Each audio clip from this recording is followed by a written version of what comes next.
अच्छा, कितनी फीमेल ऐसी हैं जिनके अब पीरियड्स बंद होने वाले हैं, वो मेनोपॉज पे जाने वाले हैं। आपको जैसे ये प्रॉब्लम अगर आ रही है ना, तो वहां पे आप अभी मेथी दाना शुरू करो। एक भी फीमेल या ऐसे कभी ना कभी जैसे वो सो भी रही है तो दिमाग में कुछ कुछ चलता रहता है और वो ऐसी कहानियां जिसका किसी से लिंक नहीं है। आप जब 1 मंथ रेगुलर लोगे ना, तो आपकी जो इंटेस्टाइनल मूवमेंट है वो अपने आप इंक्रीज होने लगेंगी।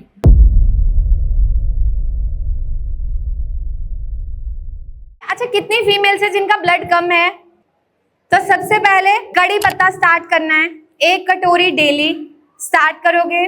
दूसरी चीज मुनक्का, 5 मुनक्का आधा कप पानी में रात को भिगो दो, सुबह उठ के उस पानी को पी लो और देन मुनक्का खा लो, बहुत अच्छा वर्क करेगा।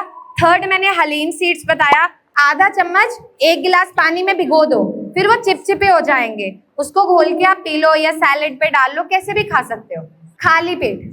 और कोई प्रॉब्लम? पर मंथ पीरियड्स आते हैं, बस 1 ही दिन रहता है। आपको जैसे ये प्रॉब्लम अगर आ रही है ना, तो वहां पे आप अभी मेथी दाना शुरू करो। जैसे अगर आपका फ्लो कम है तो आप क्या करो, जैसे आधा चम्मच मेथी दाना, आधा चम्मच जीरा, उसमें 1 चुटकी हल्दी, हल्का सा गुड़ और हींग, इसका काढ़ा बनाओ, रेगुलर पियो। हो सकता है कि एंडोमेट्रियम की थिकनेस उतनी ना बन रही हो, तो अगर एंडोमेट्रियम लाइनिंग नहीं बन रही तो ये काढ़ा उस लाइनिंग को भी बनाने में हेल्प करता है। जब लाइनिंग प्रॉपर बनेगी तो फ्लो अपने आप स्टार्ट हो जाएगा और नंबर ऑफ डेज इंक्रीज होंगे। अच्छा, एक मेरे माइंड में आया है लास्ट, बहुत सारी फीमेल में ना एंडोमेट्रियल हाइपरप्लेजिया, एडिनोमायोसिस और एंडोमेट्रियोसिस है। मतलब ये कुछ प्रॉब्लम है, किसी किसी ने सुना होगा। इतनी पेन होती है, ऐसे लगता है जैसे बच्चे की डिलीवरी हो रही है, इतनी भयंकर पेन। ठीक है, वो इंजेक्शंस लगवा रहे हैं, बट हम लोग उसको ट्रीट कर सकते हैं। एंडोमेट्रियल हाइपरप्लेजिया या हैवी ब्लीडिंग, अब आपको एडिनोमायोसिस में इतनी पेन होती है यहाँ पे, सिंपल आपको क्या करना है, कैस्टर ऑयल लेना है, एरंड का तेल। ठीक है, एरंड के तेल में अजवाइन को भून लो अच्छे से, अजवाइन और हींग को, उसको लेके फिर अपने यहाँ पे अच्छे से गर्म तेल से मालिश करनी है और ईंट के टुकड़े से ही सिकाई करनी है। तो जो आपको पेन है चाहे पीरियड्स में, वैसे वो सेटल होगा। हैवी ब्लीडिंग जो उसके साथ होती है, जिसमें चकते आते हैं, वहां पे आपको क्या करना है, अनार का छिलका, 1 चम्मच अनार का छिलके का पाउडर 2 गिलास पानी में बॉईल करना है। ठीक है, उसमें 4-5 पत्ते ध्रुवा के, ध्रुव घास होती है ना जो हम गणेश जी पे चढ़ाते हैं, ध्रुवा, ठीक है, वो 4-5 पत्ते ध्रुवा के, उसको बॉईल करो, जब वो हाफ रह जाए वो पानी पियो, वो आपकी पेन को कम करेगा और ब्लीडिंग को सेटल करेगा। ठीक है, और कोई क्वेश्चन? बोर हो गए या कुछ समझ आया? मेटाबॉलिज्म के लिए, ठीक। गैस ऑलमोस्ट सबका इशू होता है। अब ये मत, कितने लोगों को यहाँ गैस की दिक्कत है? अगर इसमें भी हाथ नहीं उठाए तो सब झूठ। कितने लोगों को एसिडिटी बनती है, यहाँ जलन होती है? अच्छा, कितने लोग हैं खाना खाने के बाद पेट फूल जाता है, ऐसे भारीपन रहता है, होता है ना, थोड़ा सा खाना खाने के बाद हम बोलते हैं हमारे शरीर को पानी भी लग रहा है, हम खाते इतना सा इतना हो रहा है, वो 2-3 तो ऐसे से हिला रहे, हाँ मैम, होते हैं ना। तो देखो, एक मैं पाउडर का मिक्सचर बताती हूँ और ये मैं मैम को शेयर कर दूंगी, वो आपको भी कर देंगे। जैसे आपको घर पे ना ये आप बना के रख लो अपने बच्चों के लिए, अपने लिए। 50 ग्राम जीरा, 50 ग्राम सौंफ, उसमें 10 ग्राम हींग, ठीक है, 10 ग्राम ब्लैक सॉल्ट और 50 ग्राम अजवाइन। सौंफ, जीरा, अजवाइन तीनों बराबर मात्रा में लेनी है। उसमें हींग और नमक स्वादानुसार डालना। इसको भून लो अच्छे से, भून के इसको पीस के पाउडर बना लो। जब भी आप खाना खा रहे हो ना, खाना खाने से 15 मिनट पहले आप 1-1 चम्मच गर्म पानी से लेना शुरू करो। आप जब 1 मंथ रेगुलर लोगे ना, तो आपकी जो इंटेस्टाइनल मूवमेंट है वो अपने आप इंक्रीज होने लगेंगी। जब वो इंक्रीज होंगे तो गंदगी को बाहर निकालेंगी।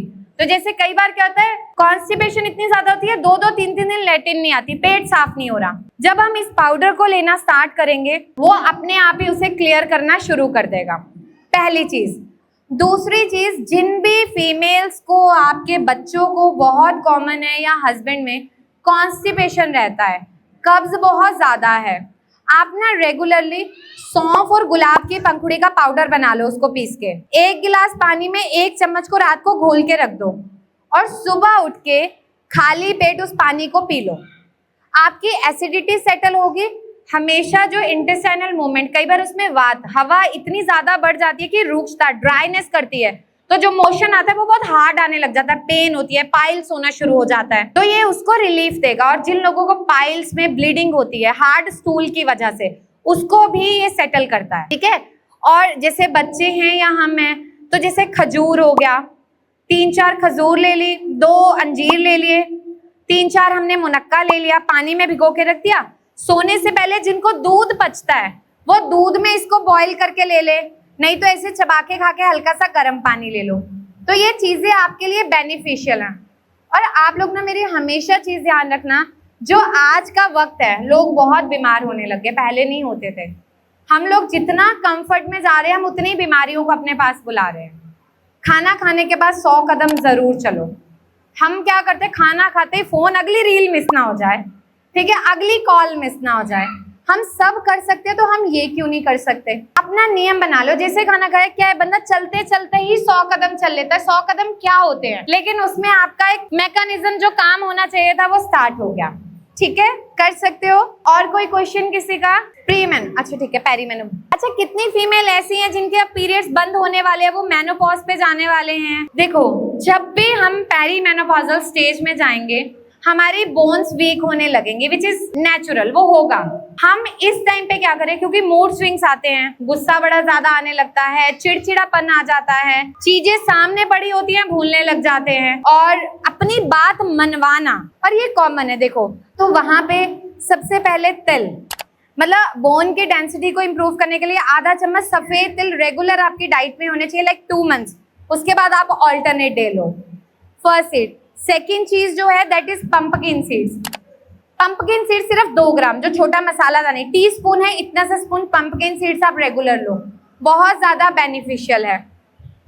थर्ड चीज, 50 ग्राम सौंफ ले लो, 20 ग्राम काली मिर्च, 20 ग्राम मिश्री, ठीक है, और 50 ग्राम बादाम। इसका आप मिक्सचर बना के रख लो। 1 गिलास दूध में 1 चम्मच घी डाला और 1 चम्मच इस पाउडर का। ये जो एक एज के बाद हम फीमेल से मेमोरी वीक होने लगती है, गुस्सा आने लगता है, दैट एंगर इशू, उसको ना हेल्प करता है कम करने में, सूद करता है। जो हमारा विजन वीक होने लगता है उसको इम्प्रूव करता है, तो ऑल ओवर डेफिशिएंसी पे काम करता है और बहुत बेनिफिशियल। फिर एक सिरप आता है दशमूला रिस्ट, आप मार्केट से ले सकते हो, उसके 20-20 ml मॉर्निंग इवनिंग आप स्टार्ट करो, बहुत बेनिफिशियल है, मेटाबॉलिज्म को बूस्ट रखेगा, बॉडी को स्ट्रेंथ देगा। और कोई प्रॉब्लम? अच्छा, कितनी फीमेल ऐसी है जिनका रोने का मन करता है, अकेले बैठने का, ज्यादातर अकेले रहने का, क्योंकि हमारी मेंटल हेल्थ भी उतनी इंपॉर्टेंट है। हम कई बार होते हैं ना, तो ज्यादातर अकेले बैठना, रोने का मन करना, हम प्रिटेंड कर रहे हैं हम बहुत खुश हैं, पर हम खुश नहीं हैं, ठीक है, अंदर ही अंदर हमें वो अकेलापन लग रहा है, हमें ऐसा फील हो रहा है कि यार मतलब कोई हमारे पास ना आए, कोई बुलाने ना आए, हमें कहीं नहीं जाना है। देखो, अकेलापन हमेशा जरूरी नहीं कि लोगों के साथ हो, समटाइम्स आप इंटरनली खुश फील नहीं करते हो। कई बार हमें कोई प्रॉब्लम नहीं होती है फिर भी हम बहुत ओवर थिंक करते हैं, लेकिन बहुत सिंपल सा तरीका है, कभी भी ऐसा हो जहाँ पे ओवर थिंकिंग ज्यादा है, दिमाग में कुछ कुछ चल रहा है, हम सो रहे हैं, हमारी बॉडी रेस्ट पे, दिमाग में ऐसी कहानियां चल रही हैं जिसका हमसे दूर दूर तक लेना देना नहीं है, वहां पे आप ना नस्य स्टार्ट करो। नस्य एक ऐसा प्रोसेस है जो हमारे ब्रेन को, सेरोटोनिन को भी रिलीज करने में हेल्प करेगा, स्टिमुलेट करता है। तो देसी घी की 1-1 बूंद गुनगुना करके आप नाक में डालो, आपके माइंड को शांत करेगा। मतलब मैं चैलेंज कर सकती हूँ, इवन मैं अपनी बात करूँ, एक भी फीमेल ऐसी नहीं है जिसके दिमाग में ओवर थिंकिंग नहीं होते, एक भी फीमेल, या ऐसे कभी ना कभी जैसे वो सो भी रही है तो दिमाग में कुछ कुछ चलता रहता है, और वो ऐसी कहानियां जिसका किसी से लिंक नहीं है। हर किसी ने कभी ना कभी ये चीज फेस की है, पर अगर आप जेन्युइनली कम करना चाहते हो, आप नस से स्टार्ट करो, 1-1 बूंद देसी घी गुनगुना करके नाक में डालना स्टार्ट करो, आपको नींद गहरी आएगी, रिलैक्स होगा। दूसरी चीज, पैर के तलवों पे सरसों का तेल हल्का गुनगुना करके लगाओ और रबिंग करो। आई होप कि जो मैंने समझाना चाहा है थोड़ा थोड़ा आपको समझ आया होगा। इतना जल्दी तो सबको कुछ भी समझ नहीं आता, याद नहीं होता, बट इसके रिलेटेड फोन सब चलाते हो, आप यूट्यूब पे जाके उपासना की दुनिया डालना, जो बीमारियां रह गई, वजन कम करना, बढ़ाना, कुछ आप जो सर्च करोगे आपको उसके रिलेटेड आएगा, या पेशेंट्स आ जाएंगे या कुछ ना कुछ वीडियो आ जाएगी, तो आप लोग उसको देखना। लाइफ में सबके अप डाउन आते हैं, सबके लाइफ में स्ट्रगल आते हैं, किसी का टाइम बहुत अच्छा चलता है, कभी टाइम खराब आता है। तो एक चीज हमेशा याद रखनी है आपको, वो ये है कि आपको कभी मुस्कुराना नहीं भूलना है।